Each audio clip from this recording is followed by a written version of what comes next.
আসসালামু আলাইকুম। দেশের কন্ডিশন সম্পর্কে আমরা কম বেশি সকলেই জানি।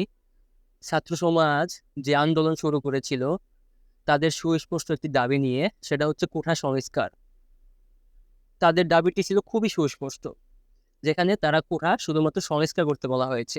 কোঠা নির্মূল করতে বলা হয়নি। তো সেই আন্দোলনে অতর্কিত হামলা, রক্তাক্ত করেছে। সেই আন্দোলনটা এখন গণ আন্দোলনে পরিণত হয়েছে।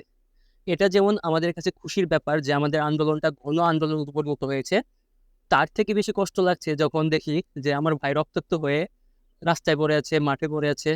ভার্সিটি থেকে তারা হল থেকে বেরোতে পারছে না, কেউ হলে যেতে পারতেছে না। এটা আরো বেশি বেদনাদায়ক। যখন আমি ফেসবুকের নিউজ ফিডে যাওয়ার পর দেখি একটা পুলিশ আমার ভাইকে অন ক্যামেরার সামনে, জনতার সামনে গুলি করে মারতেছে, সেটা দেখে আর কি মানে নিজের ভাষা কিভাবে প্রকাশ করবো আমি আহ কথা খুঁজে পাচ্ছি না।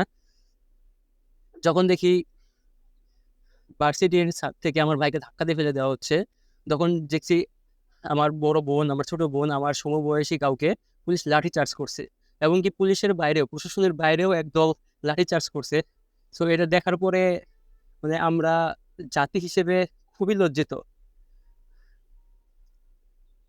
কি বলবো, নিউজ ফিডে যখন দেখি ভাইয়ের রক্ত মাখা শরীর পড়ে আছে, তখন যে কেউ ভাই, যে কেউ নিজের চোখের পানি রাখতে পারবে না। তো যে যেখান থেকে পারি, যদি কেউ ঘর থেকে না বাইরে যেতে পারি বা কেউ যে আন্দোলনে যোগ না হতে পারি, তাহলে যেন অন্তত ফেসবুকে একটা স্ট্যাটাস দেওয়ার মাধ্যমে আমরা সেই প্রতিবাদটা করতে পারি।